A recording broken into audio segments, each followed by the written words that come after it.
Le 7-10 Listen anywhere.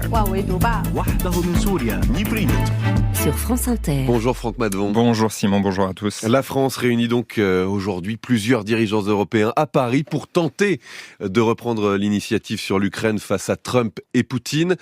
C'est maintenant ou jamais ? Oui, l'Europe a au moins 2 leçons à tirer des derniers jours. Avec l'aide de l'administration Biden, elle était parvenue à isoler Poutine. La Russie a conservé des alliés, l'Iran, la Corée du Nord ou la Chine, même si la relation est déséquilibrée. Mais à de rares exceptions près, comme la Hongrie ou la Slovaquie, elle était coupée de l'Occident. En moins d'une semaine, Washington a totalement réhabilité Moscou. Trump bavarde avec Poutine au téléphone, doit le rencontrer, affirme que l'Ukraine n'a pas sa place dans l'OTAN. Des émissaires américains et russes ont rendez-vous cette semaine en Arabie Saoudite. La Russie n'est plus un État paria. Elle est même légale des États-Unis. Retour au temps de la guerre froide, au duopole Washington-Moscou et première gifle pour l'Europe, écartée de ce tête-à-tête. Et ce n'est pas la seule. Deuxième leçon, deuxième camouflet.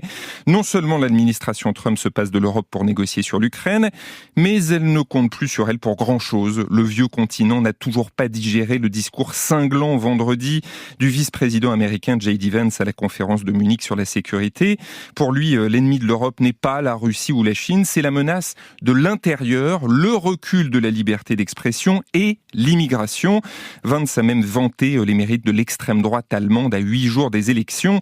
Pour ceux qui en doutaient encore, tout est clair. L'Amérique de Trump rejette les valeurs et le modèle européen. Quelle peut être la réaction de l'Europe ? Ne pas se contenter d'encaisser les coups, c'est l'objectif de la réunion de cet après-midi à Paris, tenter de se coordonner, de riposter. 8 pays pour commencer, dont la France, l'Allemagne, l'Italie, le Royaume-Uni, et plusieurs pistes sur la table face à l'accélération sur l'Ukraine, c'est le terme choisi par l'Élysée. Le président Zelensky demande une grande armée européenne, on en est loin, mais plusieurs pays discutent sérieusement de l'envoi de troupes au sol. L'adhésion de l'Ukraine à l'OTAN, bien que rejetée par Washington, n'est pas abandonnée. On parle aussi de hausse des budgets militaires, d'un émissaire européen sur l'Ukraine. En résumé, il faut un plan pour être invité aux discussions. Un plan et des principes à défendre ? L'avenir de l'Ukraine n'est pas le seul sujet, loin de là. La sécurité de toute l'Europe est en jeu. C'est ce que martèle d'ailleurs Zelensky depuis 3 ans pour convaincre ses voisins d'en faire plus. En quelques jours, l'alliance transatlantique face à Poutine a volé en éclats. À Munich, l'émissaire de Trump sur l'Ukraine, Keith Kellogg, n'a même pas essayé de cacher que l'Europe n'aurait pas sa place à table. La réunion d'aujourd'hui ne vise pas seulement, Simon, à répondre à une crise.